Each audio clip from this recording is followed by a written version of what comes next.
Hello again. A Ron Paul Presidency. What will it be like?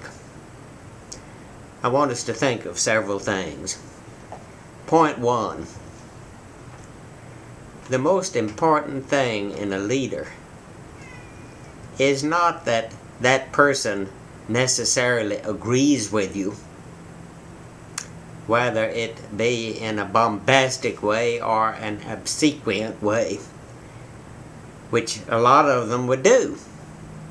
But the important thing is that you have a good guy in there, an honest person, a morally upright person, a non-vacillating type of person, someone beholden to no special interests, someone who is firm. All of these things. A good guy.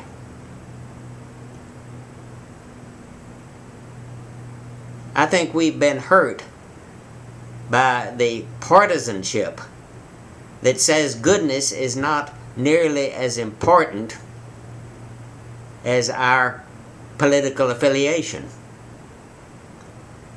And I'm going to try to paraphrase a statement that was made more than a decade ago by the chairperson of the Democratic National Convention, so you know where he stood.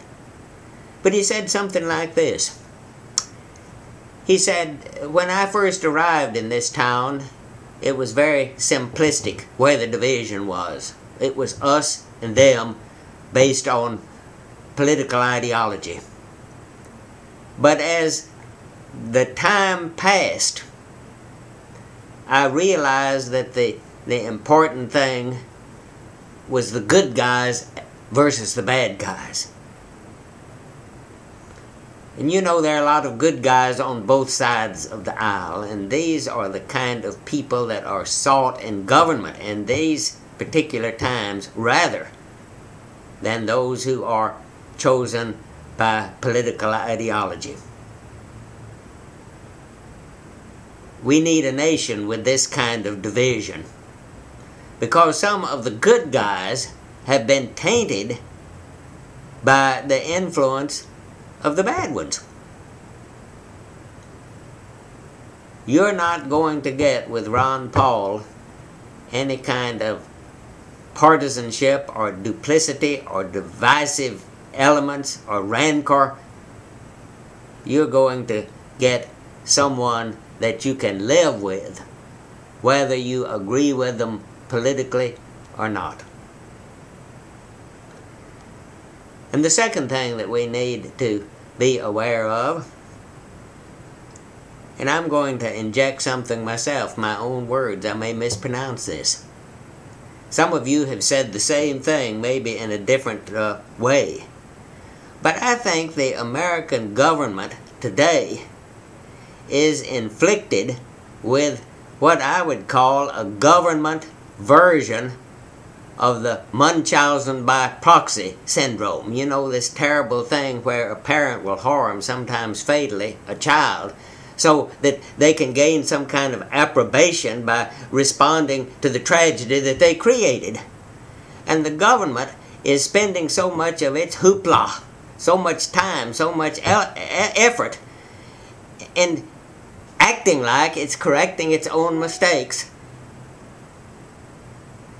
What they need is the restraint of the Constitution to keep them from making that kind of mistake in the first place. And this is a solid reason for wanting Ron Paul in there, who is a strict constitutionalist. And then a third point that I would make, and that is so much of our problem in government, so much of the agonies that people have, so much of the rights that have been taken away from us, comes about because there is a sort of diffusion among the different branches of government.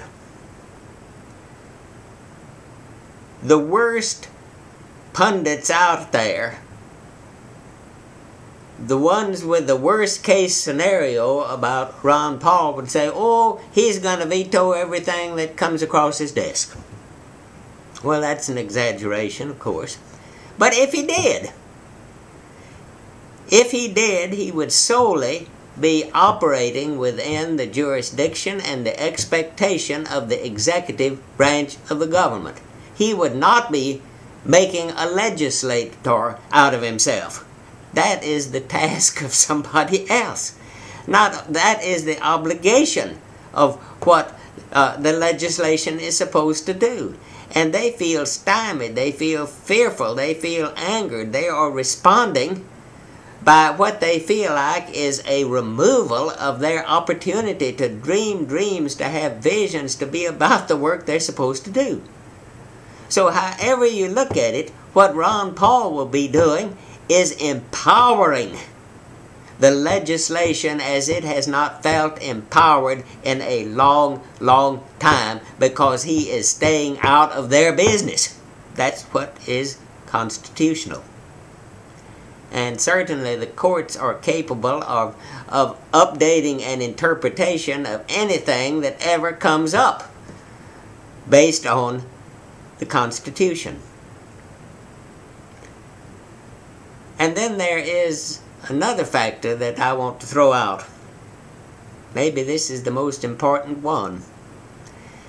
And that is, in times of extreme crisis, there is an entirely different type of leadership that's needed. Not simply the same old, same old.